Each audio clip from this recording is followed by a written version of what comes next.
Constantinople, 1204. In the Venetian state archives, there exists a parchment contract dated March 1201, ink on vellum, witness seals in red wax. The document stipulates transport for 33,500 Christian soldiers at a cost of 85,000 silver marks, approximately 20 tons of pure silver, more than twice the annual revenue of the Kingdom of France. This was not a military requisition, it was a loan agreement. And like all predatory loans, it contained penalty clauses the borrowers didn't fully comprehend. 3 years later, this single financial instrument would redirect 30,000 holy warriors away from Jerusalem and toward the wealthiest Christian city on earth. Not through theology, through foreclosure.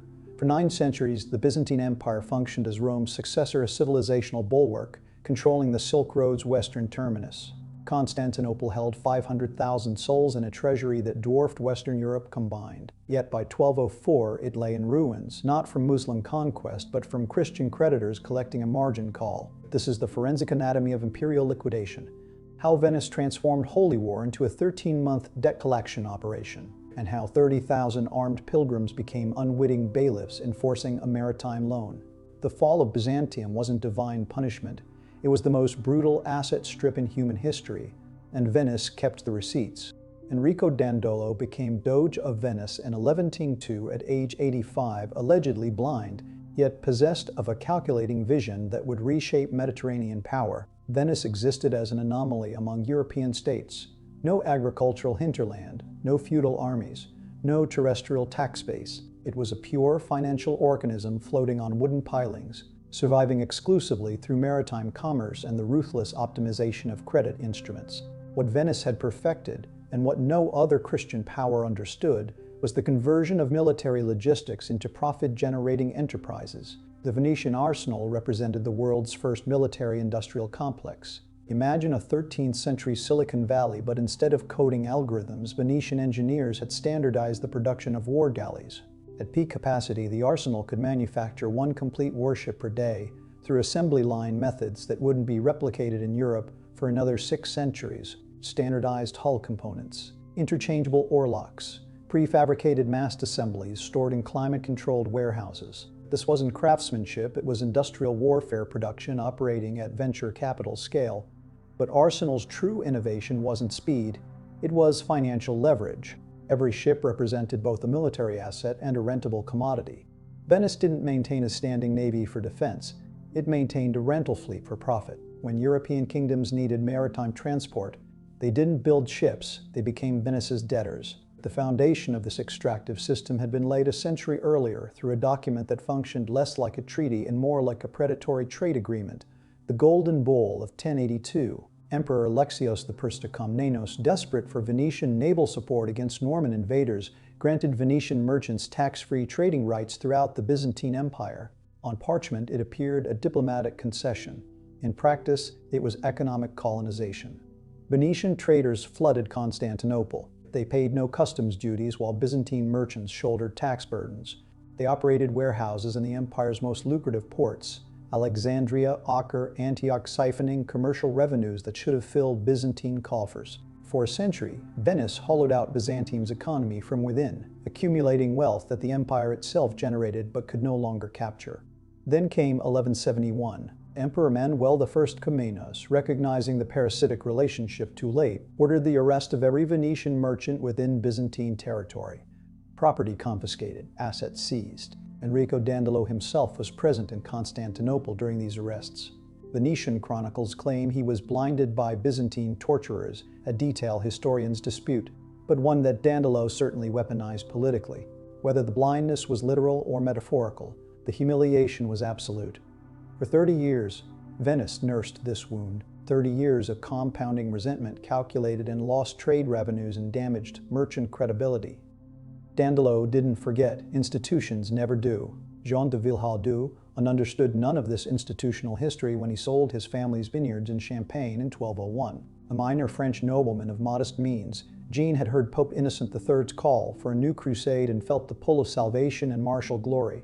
What he felt more acutely was debt. To afford passage to the Holy Land, Jean had liquidated his ancestral estates for a fraction of their value. Desperate sellers never get fair prices.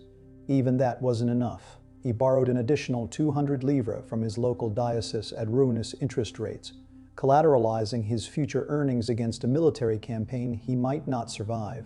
Jean didn't understand that he wasn't joining a holy war. He was becoming inventory in Venice's debt collection apparatus. By 1201, when Crusader envoys arrived in Venice to negotiate transport, Dandolo had transformed personal vendetta into state policy. The Venetian proposal appeared straightforward: transport for 33,500 men, 4,500 horses, provisions for 1 year, plus 50 armed galleys for naval support. Total cost, 85,000 marks of silver. The contract contained no refund clause. Payment was due in full before a single ship departed. And buried in the Latin legal terminology was a structure that any modern predatory lender would recognize. The debt was owed collectively by the Crusader leadership, but enforcement would fall on individual participants. Jean de Villehardouin had just co-signed a loan he couldn't read, for an amount he couldn't fathom, with creditors who had been waiting 3 decades for exactly this opportunity. The Crusader envoys signed in April 1201. They had 14 months to raise 85,000 marks and gather their army at Venice. They returned to France believing they had purchased safe passage to Jerusalem. They had actually sold their military autonomy to a blind Doge with a very long memory. The mathematical trap was elegant in its simplicity. Crusader leaders Boniface of Montferrat, Baldwin of Flanders, Louis of Blois projected recruitment numbers based on previous crusades. 33,000 participants seemed conservative. The Third Crusade had mobilized comparable forces. Enthusiasm ran high. Pope Innocent III himself had blessed the expedition, positioning Egypt as the strategic target. Control the Nile Delta, strangle Muslim economic power, secure Jerusalem through financial siege rather than frontal assault. But projections aren't contracts. Contracts demand payment regardless of circumstances. By summer 1202, reality arrived at Venice with devastating clarity. Only 12,000 Crusaders appeared on the Lido, Venice's barrier island assembly point. Not 33,000, 12,000. The recruitment catastrophe stemmed from multiple failures, rival crusade routes to the Holy Land, Genoan and Pisan offers of alternative transport, and simple economic attrition. Many French knights, facing Jean de Villehardouin's dilemma of liquidating estates at fire sale prices, chose to stay home rather than embrace financial ruin. Those who arrived discovered their collective funds totaled 51,000 marks, 60% of the contracted amount, 34,000 marks short. Venice had already built the ships. The arsenal had operated at full capacity for 14 months, consuming timber reserves from Dalmatian forests, iron fittings from Alpine foundries, sailcloth from Egyptian imports. Dandolo had committed state resources on an unprecedented scale. The ships floated in the lagoon, physical proof of Venice's performance on the contract. Now the Crusaders occupied the Lido, stranded between honor and insolvency. They couldn't leave without ships. They couldn't pay for the ships they contracted. Daily provisions, costs, mounted bread, wine, fodder for horses. No military action, no progress toward Jerusalem. Just the grinding anxiety of debt accumulation. Jean de Villehardouin watched his borrowed 200 livres evaporate on basic survival. He'd sold everything for this. His family's land, gone. His future earnings, mortgaged. And now he sat on a beach, consuming resources he couldn't repay, waiting for leaders to negotiate terms with creditors who held every advantage. Dandolo's offer arrived in August 1202 with the cold precision of a modern debt restructuring proposal. Venice would defer the outstanding 34,000 marks, not forgive, defer in exchange for military service. The Crusader army would function as Venice's enforcement arm for outstanding geopolitical grievances. First target, Zara. Modern-day Zara on the Dalmatian coast, a Christian city, formerly Venetian, now under Hungarian protection. Zara's offense was purely commercial. It competed with Venetian Adriatic ports. It had to be eliminated not for God, but for market share. Pope Innocent III, learning of this proposal, issued explicit prohibition. Attacking fellow Christians would result in immediate excommunication. The spiritual consequences were unambiguous. The financial consequences of refusing were equally clear. Abandon the crusade entirely, return home in disgrace, still owing 34,000 marks to Venetian creditors who would pursue repayment through ecclesiastical courts and merchant networks across Europe. Jean de Villehardouin sat in his tent and performed the calculation every debtor eventually faces. Moral principle versus financial survival. the theoretical sin of attacking Christians versus the concrete reality of returning to Champagne as a landless, indebted exile who had failed both God and his creditors. In November 1202, the Crusader army sailed for Zara. John was aboard. The siege lasted 2 weeks. The city fell. The plunder was distributed. It wasn't enough to cover the debt. Excommunication arrived by papal letter in December. For the Crusaders, it was lifted conditionally months later. For Venice, Dandolo refused to even acknowledge it. The Republic didn't answer to Rome on matters of finance. John de Villardouin, now excommunicated and still in debt, began to understand the fundamental architecture of his situation. He wasn't a holy warrior anymore. He was collateral in a Venetian debt instrument, and creditors don't release collateral until the loan is satisfied. The ghost of that Lido beach haunts every modern citizen who has signed student loan agreements without reading the compound interest clauses, or accepted mortgage terms they didn't fully comprehend, or watched their government accept IMF structural adjustment programs that trade sovereignty for short-term liquidity. Venice didn't invent predatory lending, it simply perfected. The plunder of Zara arrived in carefully inventoried crates. Gold ecclesiastical vessels, bolts of Dalmatian silk, confiscated merchant inventories. Venetian accountants, because Venice always sent accountants alongside soldiers, meticulously cataloged every item, assigned valuation, and calculated distribution ratios. The Crusaders received their share in December 1202, coins clinking into palms that had held weapons just days before. John de Villardouin felt the weight of Byzantine silver in his hands and experienced something he hadn't anticipated. Relief. Not joy. Not triumph. Relief. For the first time since selling his vineyards, the crushing pressure of insolvency eased slightly. His portion, approximately 30 marks, meant he could pay down a fraction of his ecclesiastical loan. He could eat without anxiety for several months. The moral calculus that had tormented him before the siege suddenly seemed less clear. This is the narcotic of looted wealth. It doesn't announce itself as corruption. It arrives as practical salvation. Around campfires that winter, Crusaders rationalized with the fluency of all debtors who've made compromised choices. Zara was a temporary detour. The plunder was strategic financing. They would reach Egypt by spring, defeat the Ayyubids, secure Jerusalem, and return home as both heroes and solvent men. The Venetian debt would be satisfied. Papal forgiveness would be negotiated. The stain on their souls was temporary, washable, a necessary evil in service of ultimate good. Jean believed this. I needed to believe it, because the alternative that he had destroyed a Christian city for 30 pieces of silver while still owing Venetian creditors was unbearable. But 30 marks against a 200 liver debt, plus the ongoing collective obligation to Venice, was barely a down payment. The Crusaders had engaged in what modern corporate restructuring would recognize as a debt for equity swap, trading their religious mission for Venetian shares in a venture that was perpetually scope creeping away from Jerusalem. Dandolo understood psychology perfectly.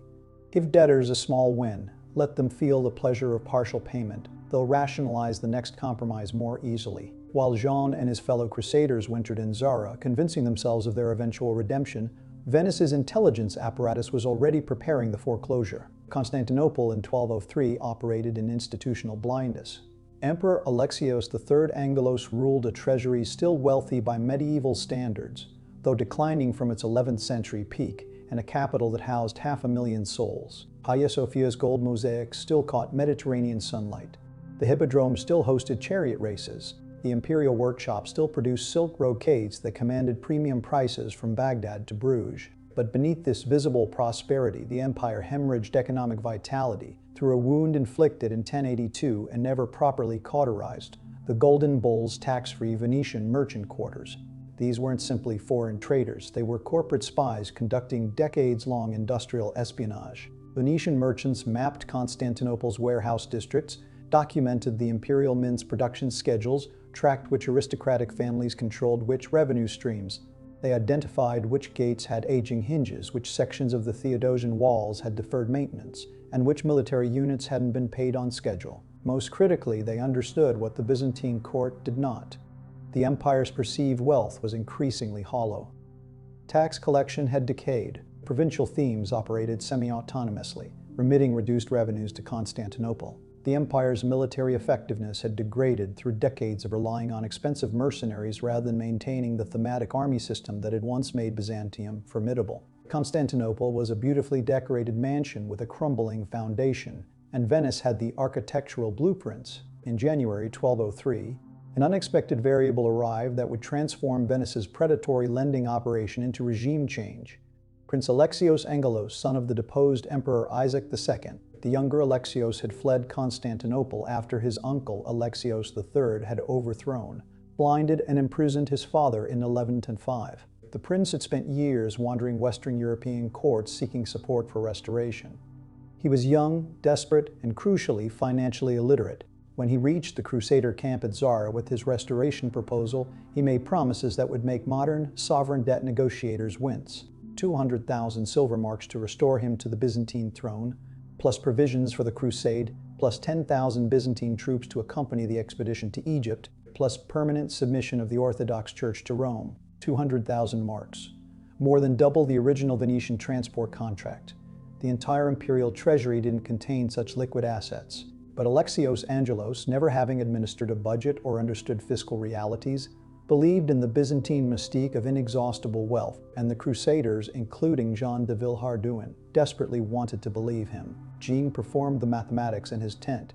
If the prince paid 200,000 marks, Venice would take its outstanding 34,000. The Crusaders would split the remainder. His share could reach 100 marks or more, enough to clear his ecclesiastical debt entirely, enough to perhaps purchase land back in France, enough to transform this catastrophic financial decision into a miracle of providence. The rationalization engine accelerated. This wasn't abandoning the crusade. This was funding it properly. One quick stop at Constantinople, install a grateful emperor, collect payment, then proceed to Egypt with full coffers and Byzantine military support. The detour to Zara had worked, hadn't it? This was just scope creep in a venture that would eventually return to its original mission statement. The Crusader leadership convened to debate the proposal. Boniface of Montferrat saw a geopolitical advantage, a restored Byzantine emperor beholden to Western powers. Baldwin of Flanders saw financial salvation. The Cistercian abbots saw moral catastrophe and warned against compounding the Zara sin with another Christian attack. Dandolo saw exactly what this was, the final trap closing. He didn't need young Alexios to actually pay 200,000 marks. He needed the Crusaders to believe they would be paid, to sail to Constantinople, to commit military force. Once there, once invested, once the ships had traveled that far, retreat became financially impossible. The sunk costs, both literal and psychological, would lock them into whatever came next. The vote occurred in April 1203. The majority agreed to divert to Constantinople. Dissenting voices, including some French nobles who recognized the theological abyss opening before them, were drowned out by the chorus of financial hope. Jean de Villehardouin cast his lot with the majority. He told himself it was pragmatism, but late at night, in moments of unwelcome clarity, he recognized it as the thinking of a problem gambler. One more hand, one more bet, one more compromise, and everything would be restored. The fleet sailed from Zara in April 1203, carrying an army that had transformed from holy warriors into debt collectors, from pilgrims into mercenaries, from believers into creditors who would do anything to make their balance sheet whole. The invisible rot that Jean couldn't perceive was the structural inevitability now governing every decision. Every step away from Jerusalem made the next step away easier. Every unpaid debt made the next moral compromise more acceptable. Every rationalization built neural pathways that made the subsequent rationalization feel like logic rather than desperation. This is the psychology of the debt trap at scale. Individual actors making individually rational decisions that collectively produce catastrophe. By June 1203, when the Crusader fleet appeared in the Bosporus, Jean de Villehardouin had traveled from Champagne to Venice, to Zara to Constantinople. Each leg justified as necessary, each diversion promised as temporary, each compromise framed as strategic. He stood on a galley deck, looking at the Theodosian walls, and genuinely believed he was still on a crusade. The Venetian merchants inside those walls, who had spent decades mapping every weakness, knew better. This wasn't a crusade anymore. It was a foreclosure proceeding with 30,000 armed bailiffs. The Byzantine citizens who watched the fleet arrive felt a dread they couldn't articulate. These were Christians flying Crusader banners, yet their approach felt predatory. Nikitas Choniates, the court historian, would later write that Constantinople had faced Muslim sieges before and survived. But this felt different. This felt like betrayal with a balance sheet. Young Alexios Angelos stood at the prow of a Venetian ship, convinced he was returning to claim his birthright.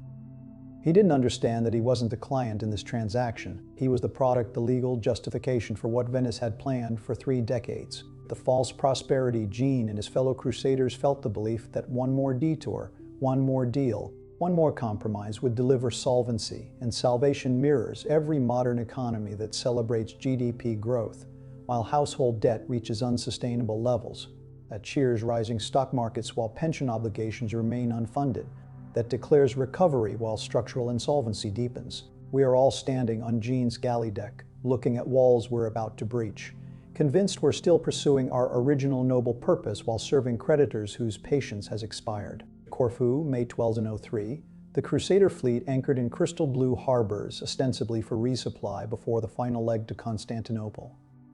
But anchoring also meant time for doubt to metastasize into dissent. Nearly 5,000 Crusaders, 40% of the remaining army, gathered on the northern beaches in a spontaneous mutiny that Venetian accountants would later classify as mass default.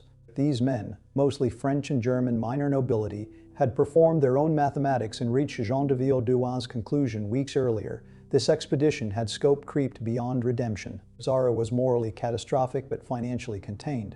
Constantinople represented something worse: open-ended entanglement in Byzantine dynastic politics with no clear exit timeline. They wanted out of the contract.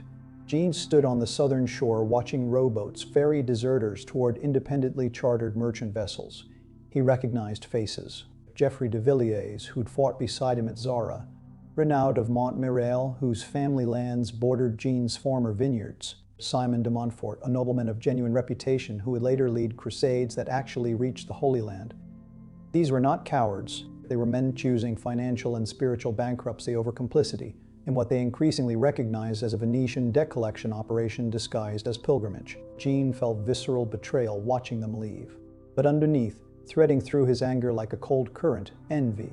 They had chosen integrity over solvency. They would return home dishonored and indebted, but their souls remained negotiable with God. Gene had already traded him. The Zara blood on his conscience required Constantinople's promised payment to retroactively justify. Without that 200,000 mark payout, he wasn't a pragmatic crusader making hard choices. He was just a murderer in debt, so he stayed. Not from courage, from sunk costs. Dandolo reacted to the mass desertion with the cold fury of a creditor watching collateral walk away. He convened the remaining leadership, Boniface, Baldwin, Louis, and delivered a financial ultimatum disguised as military logistics. The remaining 7,000 Crusaders couldn't take Constantinople alone. The contract had specified 33,000 participants because that was the minimum viable force. With desertions, the expedition was now structurally under-resourced. But Venice had built the ships. Venice had provided provisions.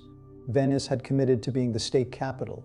The deserters had broken contract terms. Their departure didn't void the debt, it concentrated liability onto those who remained. Jean de Villedoise and every crusader still aboard suddenly owed a larger percentage of the outstanding 34,000 marks. The per capita debt had just increased by 40% because of other people's moral clarity. This is the predatory architecture of collective liability.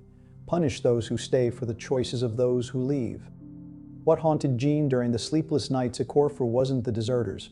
It was the road not taken, Egypt.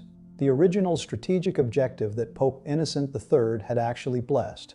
Egypt in 1203 represented the trillion-dollar market of the medieval world. The Ayyubid Sultanate controlled the Nile Delta, the agricultural engine that fed Muslim armies and financed Saladin's legacy. Alexandria functioned as the premier Mediterranean port for Indian Ocean trade, pepper, cinnamon, silk arriving via Red Sea routes that bypassed Christian intermediaries. Whoever controlled Egypt controlled the commercial arteries connecting 3 continents. The strategic logic was flawless. Start Muslim military power economically. Secure Jerusalem through financial siege rather than frontal assault. Establish Latin control over trade routes that generated more annual revenue than all European kingdoms combined. Sultan al-Adil, Saladin's brother and successor, ruled a realm that was militarily vulnerable. Saladin's death in 1123 had triggered succession instability. The Ayyubid territories were fragmented among family members governing semi-autonomous fiefdoms. A concentrated crusader assault on the Nile Delta in 1203 faced a divided enemy and a strategic prize worth centuries of Venetian transport contracts. But Egypt required patience. Egypt required viewing the crusade as a long-term geopolitical investment rather than a short-term debt resolution. Egypt meant accepting continued insolvency to Venice for years while building Latin infrastructure in the wealthiest region on earth. Dandolo, 87 years old with perhaps 2 years left to live, had no interest in long-term investments. He had interest in settling accounts with Byzantium before death. Venice's institutional memory demanded Byzantine humiliation, and the Fourth Crusade represented a 33,000-man enforcement mechanism that wouldn't exist again in Dandolo's lifetime. So Egypt, the strategic jackpot, was sacrificed for Constantinople, the tactical grudge. The crusade had become a tech giant, liquidating its entire R&D department to pay a one-time dividend to impatient shareholders. Jean understood none of this institutional calculus. He only understood that remaining aboard meant complicity in whatever came next, and deserting meant financial ruin without even the possibility of redemption through that mythical 200,000 mark Byzantine payment. The fleet departed Corfu in late May. 7,000 Crusaders instead of 33,000. A force that military historians universally agree was insufficient for the mission profile, but sufficient for Venetian purposes. Because Venice wasn't planning a conquest, Venice was planning a foreclosure. And foreclosures don't require overwhelming force. They require legal justification and the willingness to enforce contract terms through violence. The Byzantine Empire in 1203 was a zombie company technically solvent on imperial ledgers, catastrophically insolvent in operational reality. Constantinople's marble facades and gold mosaic churches created an illusion of permanence that masked institutional necrosis advancing for decades. The hyperpyron, Byzantium's gold currency that had once set the Mediterranean monetary standard, had been systematically debased since the 1070s. What began as pure gold coinage was now 18 karat at best diluted with silver and copper to stretch diminishing bullion reserves. Every merchant from Baghdad to Barcelona knew the hyperpyron's degraded value, but Byzantine officials maintained the fiction of monetary stability through imperial decree. You cannot legislate metallurgical reality. Provincial tax collection had effectively ceased in Anatolia, where Turkish raiders had severed revenue flows from the empire's agricultural heartland. The thematic system, the military farming structure that had made Byzantium formidable for centuries, had collapsed into a mercenary economy where the imperial treasury paid foreign soldiers who felt no loyalty to the state signing their checks, and increasingly those checks bounced. The Varangian Guard, Constantinople's elite Norse mercenaries, hadn't received full wages in 8 months. The imperial navy rotted at anchor because shipyard workers refused to repair vessels without payment. The Theodosian walls, 13 miles of fortification that had repelled every siege for 8 centuries, suffered from deferred maintenance. Guard towers went unmanned. Gates operated with rusted mechanisms. Constantinople was too big to fail until the moment it failed. The city's 500,000 population, its strategic position controlling Black Sea grain routes, its 1,000-year institutional legacy, these created a psychological barrier against recognizing insolvency. Byzantine emperors believed, with the conviction of all failing institutions, that past glory guaranteed future survival. Enrico Dandolo understood the difference between reputation and reality. Venetian merchant intelligence had documented every missed payroll, every debased coin, every unpaid border garrison. When the Crusader fleet approached the Golden Horn in June 1203, Dandolo wasn't intimidated by the Theodosian walls. He was counting on the fact that the soldiers manning those walls had families to feed and an emperor who paid in promises. This was the fragility trap. Byzantine power existed as collective hallucination. The moment anyone called the bluff, the moment a creditor demanded actual payment rather than accepting imperial prestige as collateral, the entire structure would liquefy. The fleet's arrival was Constantinople's margin call. Jean de Villehardouin stood on deck as the city's silhouette emerged from the morning haze. The Hagia Sophia's dome caught sunlight, appearing to float above the urban sprawl. He had traveled 2,000 miles from Champagne, participated in the sack of one Christian city, watched comrades desert rather than proceed further, and now approached the wealthiest Christian metropolis on earth with military intent. The cognitive dissonance required pharmaceutical-grade self-deception. Jean told himself they were liberators. Young Alexios Angelos was the rightful emperor, unjustly deposed by an usurping uncle. The Crusaders were restoring legitimate governance, not attacking Christendom. The 200,000 marks weren't plunder, they were payment for services rendered. This wasn't a debt collection operation. This was justice with a balance sheet.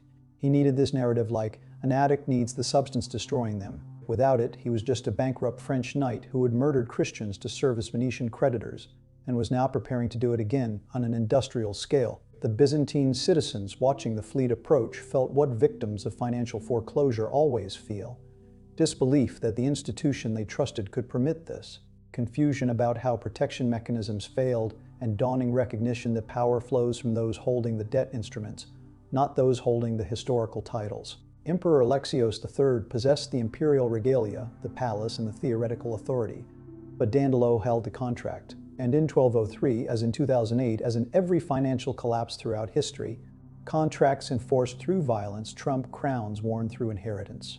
The Crusader fleet anchored within sight of the walls. Venetian galleys positioned themselves to blockade the harbor. Young Alexios Angelos was paraded before Byzantine observers, a visual propaganda campaign claiming legitimacy. Inside Constantinople, imperial advisors performed the calculation all zombie institutions eventually face, resist, and trigger immediate collapse, or negotiate and delay the inevitable. Alexios III chose delay. He fled the city in July 1203 without ordering serious resistance, taking what portable treasury assets he could carry. The liberation Gene had promised himself lasted approximately 6 months. The time between installing young Alexios IV as emperor and recognizing the 200,000 marks didn't exist, had never existed, and that they had all been defrauded by a desperate prince who confused brand equity with liquid assets. But by then, Gene was too invested to exit. The sunk costs, financial, moral, psychological, had compounded beyond redemption. He could only proceed forward into whatever abyss awaited, because backward led to confronting what he'd already become. Modern economies operate on Byzantine logic, maintain the illusion of solvency through brand recognition while foundational infrastructure crumbles, pay obligations in debased currency while pretending purchasing power remains stable, assume institutional permanence will survive operational insolvency, until the creditor fleet appears in the harbor, and the margin call liquidates centuries of accumulated reputation in a single summer afternoon, and everyone pretends they didn't see it coming despite the Venetian merchants mapping every weakness for 30 years. Constantinople, August 1203. Young Alexios IV sat on the Byzantine throne and discovered what every over-leveraged debtor eventually learns: promising money you don't have only delays catastrophe, it doesn't prevent it. The imperial treasury contained approximately 100,000 marks in liquid assets. Not 200,000, 100. The boy emperor had promised double what existed, and Venetian accountants don't accept my mistake as payment. Alexios IV began liquidating the empire like a failing hedge fund stripping assets before bankruptcy. Church properties confiscated, sacred icons melted down for their gold content, emergency taxes imposed on a population already impoverished by decades of economic decay. The Byzantine ecclesiastical establishment watched centuries of accumulated religious art rendered into bullion to satisfy Latin creditors camping outside the walls. Jean de Viardon received his first installment payment in September, approximately 15 marks. His share of the initial 100,000 distributed to creditors. He held Byzantine gold coins and felt nothing resembling victory. The weight was wrong, the purity was wrong. These weren't the hyperpyrons of legend. These were debased emergency mintings, monetary desperation made physical. He walked Constantinople's streets during those autumn months and witnessed the anatomy of institutional collapse. The Hagia Sophia still dominated the skyline. Its dome still caught sunlight, but inside, silver altar fixtures had been stripped. The imperial forums still hosted merchants, but the goods were increasingly liquidation inventory family heirlooms sold for bread money. Ecclesiastical vestments pawned by priests whose monasteries couldn't feed them. The brand remained. The Mise, Constantinople's main commercial avenue, still stretched from the Million Monument to the Forum of Constantine. The Adosian walls still stood. The Hippodrome still existed. But these were archaeological artifacts of a civilization that had already died, maintained through institutional inertia while the actual economy decomposed underneath. Gene understood with crystalline clarity the 200,000 marks didn't exist, had never existed. Young Alexios had sold them a revenue stream from a bankrupt entity, and they had all been too desperate to audit the books before signing. Inside the palace, Alexios IV faced the mathematics of impossible obligation. He owed Venice and the Crusaders another 100,000 marks. His treasury was empty. His tax base was tapped out. His church had nothing left to confiscate without triggering outright religious revolt. and outside the walls, 30,000 Latin soldiers consumed daily provisions. Alexios had also promised to provide at costs mounting toward 10,000 marks per month. The creditors weren't leaving. They couldn't leave. They had performed the same sunk cost calculation Jean had performed at Corfu.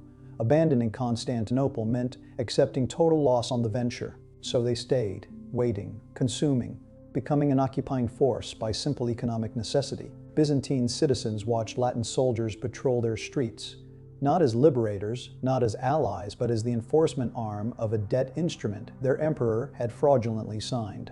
The population's rage focused not on Venice, not on the Crusaders, but on Alexios IV, the indigenous collaborator who had sold imperial sovereignty for personal restoration. By January 1204, Constantinople existed in a state of pre-revolutionary tension that every over-leveraged institution eventually reached. The imperial government couldn't pay its obligations. The foreign creditors couldn't leave without payment. The domestic population couldn't tolerate continued occupation.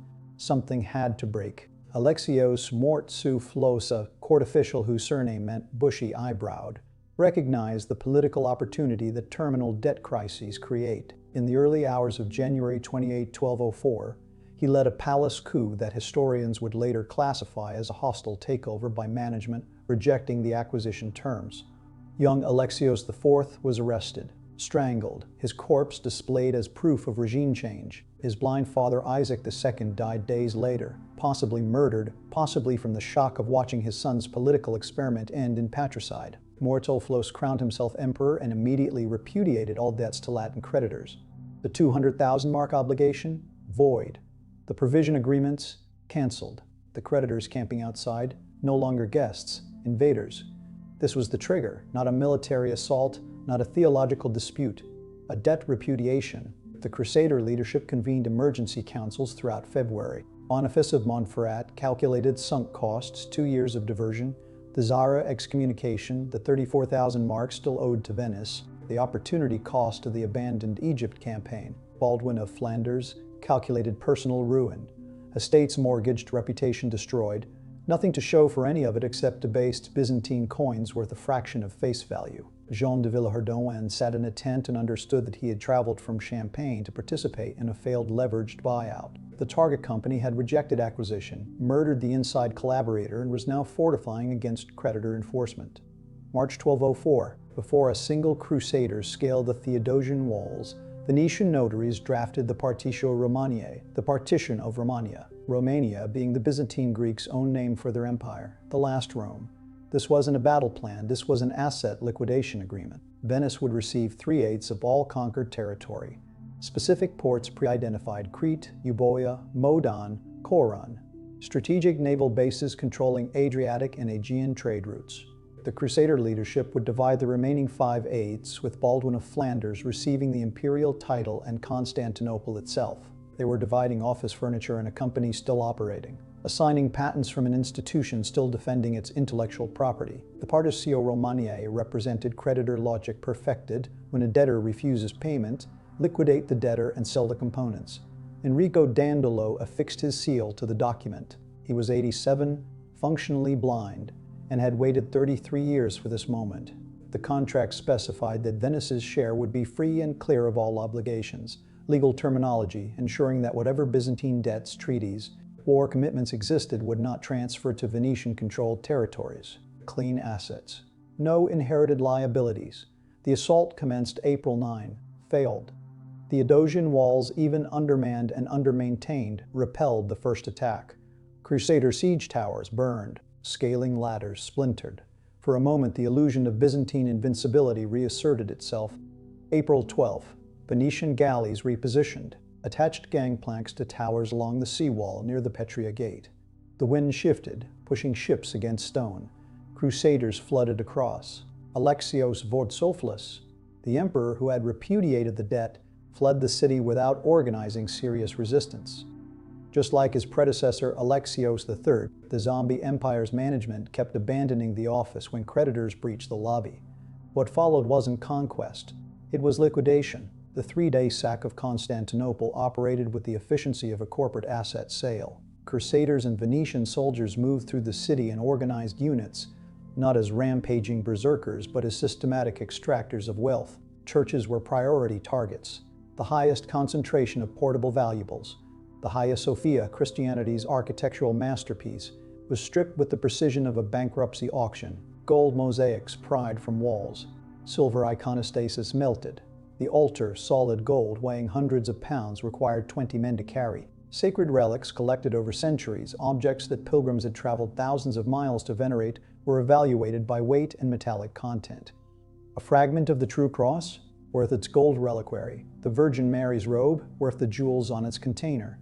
Intrinsic value only, no premium for spiritual significance. The Library of Constantinople burned, not through an accident. Through deliberate destruction, texts represented no liquidation value. Ancient manuscripts couldn't be melted or sold easily in Western markets. The library occupied valuable real estate, so it burned. An estimated 100,000 volumes, Greek philosophy, Roman history, scientific treatises, literary works existing nowhere else converted to ash because creditors don't preserve assets they can't monetize. Jean de Villehardouin moved through streets slick with blood and financial opportunity. He watched a crusader smash a mosaic to extract the gold backing. He saw a Venetian merchant catalog ecclesiastical vestments by thread, count, and silver content. He stepped over the corpse of an Orthodox priest who had died defending his church as reliquary. His hands filled with looted jewelry, Byzantine craftsmanship exquisite, worthless to him beyond metallic value. He had left Champagne as a knight seeking salvation. He stood in Constantinople's wreckage as a looter who had traded his humanity for approximately 60 marks worth of plunder, enough to partially pay his ecclesiastical debt, not enough to restore what he destroyed in himself to acquire it.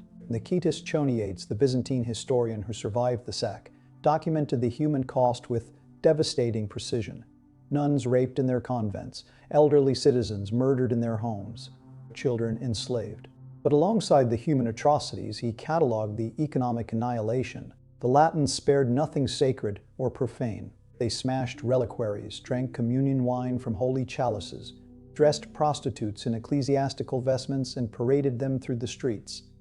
This wasn't a religious war. It was a creditor's revenge conducted through cultural genocide. The plunder totaled approximately 900,000 marks, 10 times the original Venetian contract amount. Venice's share, 300,000 marks plus territorial acquisitions worth incalculable commercial value. The Crusader leadership distributed the remainder. Individual soldiers received payments scaled to rank. Jean received 70 marks, roughly 1/3 of his total debt from 2 years ago. He had participated in the destruction of Christendom's wealthiest city, the murder of thousands of fellow Christians, the burning of irreplaceable cultural heritage, and emerged still technically insolvent. The 4 bronze horses from the Hippodrome Hellenistic era, sculptures that had survived 8 centuries of Byzantine stewardship, were shipped to Venice. They stand today atop St. Mark's Basilica, beautiful, stolen. A permanent monument to the fact that predatory creditors don't care if they burn the host organism to death as long as they extract payment. Modern vulture funds buying sovereign debt at cents in the dollar, then demanding full payment, plus interest through international courts, operate on Dandolo's precedent. The IMF imposing structural adjustment that destroys national industries but ensures creditor repayment follows the Partitio Romanea template. Profit extraction prioritized over institutional survival. Always. The entity being liquidated is never consulted about whether liquidation serves anyone's long-term interest, only whether it satisfies the immediate creditor claim. Constantinople burned for 3 days. When the fires died, the Latin Empire of Constantinople was proclaimed. Baldwin of Flanders crowned emperor. Venetian merchants installed in the choicest commercial districts. The Byzantine Empire, 1,000 years of continuous institutional existence, was declared bankrupt. Its assets distributed to creditors, its population subjected to foreign management. Jean de Villehardouin stood in the ruins and finally understood what he'd always been part of. Not a crusade. A foreclosure with 30,000 armed bailiffs. The Latin Empire of Constantinople, proclaimed May 16, 1204, represented history's most spectacular failure of post-acquisition integration. The Crusaders had successfully executed a hostile takeover. They had eliminated management. They had seized assets. What they couldn't do was operate the business. Baldwin of Flanders sat on the Byzantine throne and discovered that the empire wasn't portable. The administrative machinery that had governed Anatolia, the Balkans, and Mediterranean territories for 1,000 years didn't transfer with the crown. Byzantine tax collection operated through a sophisticated provincial system, themes governed by strategoi, who collected revenues, maintained military levies, and administered justice through established networks of local officials who spoke Greek, understood regional customs, and derived their authority from institutional continuity. The Latin conquerors spoke French and Italian. They understood feudal land grants, not thematic administration. They tried imposing Western European governance structures onto Byzantine territories, like installing Windows software on a machine built for a completely different operating system. It crashed immediately. Provincial governors, the Byzantine officials who actually knew how to extract revenue from Anatolian wheat harvests or Thracian silver mines, fled to the Byzantine successor states, the Empire of Nicaea, the Despotate of Eris, the Empire of Trebizond. These were Byzantine governments in exile, maintaining institutional knowledge and administrative continuity, while Latin usurpers in Constantinople discovered that conquest doesn't include a tutorial mode. Tax revenues collapsed. Not because territories were poorer, but because the Latins didn't know who to tax, how much to demand, or which local officials to bribe for compliance. The sophisticated customs apparatus that had generated Byzantine wealth tariffs on Silk Road goods, harbor fees in Aegean ports, licensing fees for merchant guilds required bureaucratic expertise the Crusaders didn't possess and couldn't purchase. Baldwin spent his 3-year reign. He was captured and killed by Bulgarian forces in 1205, fighting constant defensive wars against Byzantine revanchists, Bulgarian opportunists, and his own starving soldiers who hadn't been paid because the imperial treasury generated no revenue. The Latin Empire became a military occupation sustained through continuous plunder, which is definitionally unsustainable. You can only loot a population once. After that, you need functional taxation, which requires administrative competence the Latins never developed. Compare this to private equity firms executing leveraged buyouts. Acquire the target company using debt, install new management, cut costs to service debt payments, then realize too late that they fired the engineers who understood the production process. The factory still exists, the equipment still functions, but nobody knows how to run it, and the institutional knowledge walked out the door with the previous employees. Venice, conversely, executed the perfect strategic harvest. Dandolo hadn't wanted to govern Constantinople. He wanted to own the infrastructure that made Constantinople valuable. Crete, acquired in the Partitio Romanae, became a Venetian colony for 4 centuries, not because Venice imposed direct rule, but because Venice controlled the ports. Local Cretans could farm, produce wine, and maintain their Greek Orthodox culture. Venice just owned the harbors where goods shipped out, and the customs houses where revenues were collected. Supply chain monopoly without administrative overhead. The Black Sea trade routes, the commercial arteries connecting Constantinople to Genoese competitors and ultimately to the Silk Road, fell under Venetian control. Constantinople's harbor became a Venetian concession. Ships entering the Golden Horn paid fees to Venetian customs agents. The grain trade from Crimean ports flowed through Venetian intermediaries. Venice didn't need to govern territories. It needed to own the logistics infrastructure. This is the Amazon model applied to 13th century geopolitics: control distribution networks and let others worry about production. Enrico Dandolo died in May 1205. Buried temporarily in the Hagia Sophia, his remains were later removed during the Byzantine reconquest. He died having transformed Venice from a regional maritime power into the Mediterranean's dominant commercial empire. The initial investment, 85,000 march for transport ships. The return, 3 centuries of trade monopolies worth incalculable wealth. Jean de Villehardouin received a land grant in the Latin-controlled Peloponnese, a minor fiefdom near Corinth. On paper, he was a feudal lord. In practice, he governed a territory that produced minimal agricultural surplus, was surrounded by hostile Greek Orthodox populations who viewed him as an occupying brigand, and generated insufficient revenue to maintain even a modest household. He had a title. He had land. He was technically wealthier than he'd been in Champagne, and he was profoundly, existentially bankrupt. The peasants working his estates spoke Greek. They attended Orthodox churches that preached liberation from Latin heretics. They paid their taxes with resentment that occasionally manifested as sabotage, crops burned before harvest, equipment destroyed, livestock mysteriously sickened. Jean de Villehardouin had become a middle manager in a bankrupt branch office of an empire that existed only on maps drawn by people who had never visited the territories they claimed to govern. Constantinople in 1220 resembled Detroit in 1980. The infrastructure remained. Aqueducts still carried water. The Theodosian walls still stood. The maze still ran through the city's center, but the economic engine had been dismantled and shipped elsewhere. The population collapsed from over 500,000 to approximately 35,000.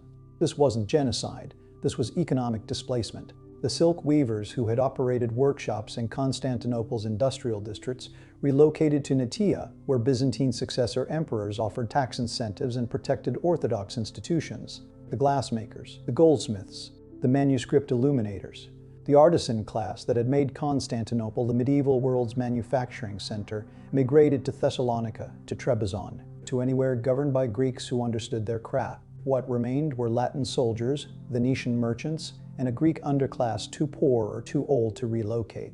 The great palace complex, once home to imperial courts that hosted diplomats from Baghdad to Kiev, stood partially abandoned.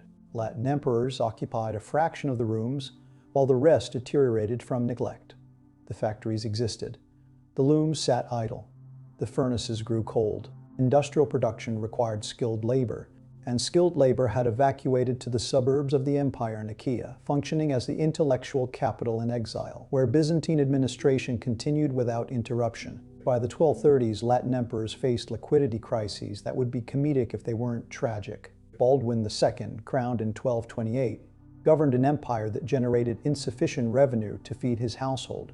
He began selling the imperial regalia jeweled crowns pawned to Venetian moneylenders, religious relics auctioned to French monasteries, even the crown of thorns sold to Louis IX of France for 35,000 livres. When movable assets were exhausted, Baldwin stripped the lead roofing from the Great Palace and sold it by weight, the symbol of Roman continuity. The architectural embodiment of imperial permanence was literally being deconstructed for scrap metal value to purchase bread.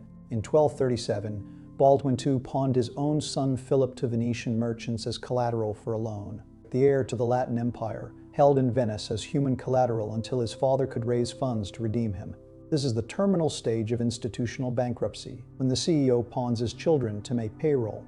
The final accounting revealed the venture's spectacular failure for everyone except Venice. The Fourth Crusade never reached Jerusalem, never touched Egypt, never engaged in the strategic objective that Pope Innocent III had blessed. Instead, 30,000 Christians had destroyed the wealthiest Christian city on earth, murdered thousands of fellow believers, burned irreplaceable cultural heritage, and established an empire that collapsed in 1261 when Michael VIII Palaiologos recaptured Constantinople with barely a fight. The Latin Empire lasted 57 years.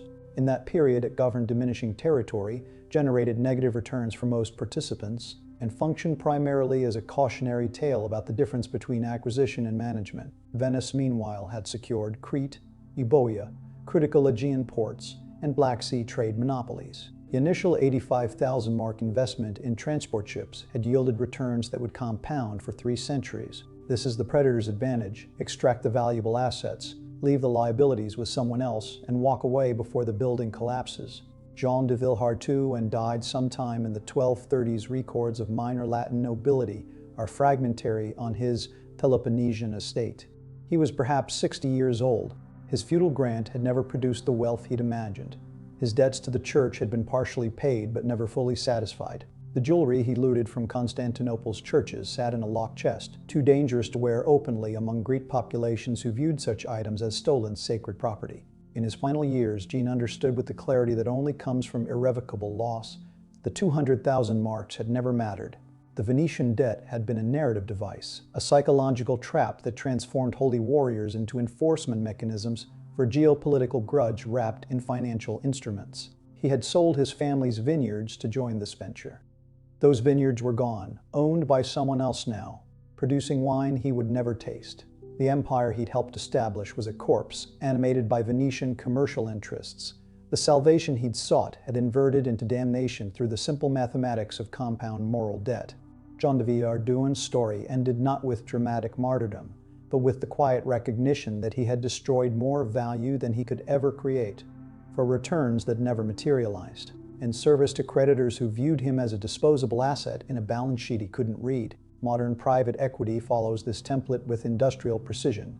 Identify a target company with valuable assets but inefficient management, execute leveraged buyout using borrowed capital, strip valuable divisions and sell them separately, load the remaining corporate shell with the acquisition debt, extract management fees throughout the process, then walk away as the hollowed company declares bankruptcy. The investor's profit. The employees lose jobs, the community loses the factory becomes a Rust Belt monument to extraction. Constantinople in 1261, when Byzantine forces finally recaptured it, was a Rust Belt city in an empire that would never recover its former economic vitality. The Latin occupation had destroyed not just buildings, but the institutional knowledge, the commercial networks, the demographic density, and the cultural confidence that had made Byzantium a civilizational force. You can loot an empire in 3 days. Rebuilding takes centuries, and sometimes the damage is simply irreversible. The Fourth Crusade wasn't a holy war. It was a 13-month debt collection operation that metastasized into the liquidation of a 1,000-year empire. 85,000 silver marks, 20 tons of metal redirected 30,000 Christian soldiers away from Jerusalem and toward the wealthiest Christian city on earth, not through military strategy, but through the elegant brutality of compound interest and collective liability. Enrico Dandolo didn't conquer Byzantium through superior force.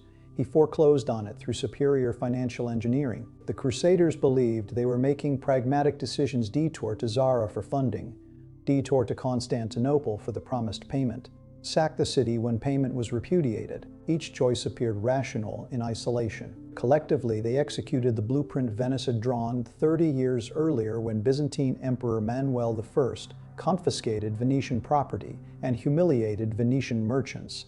This is how empires die, in the age of financial instruments.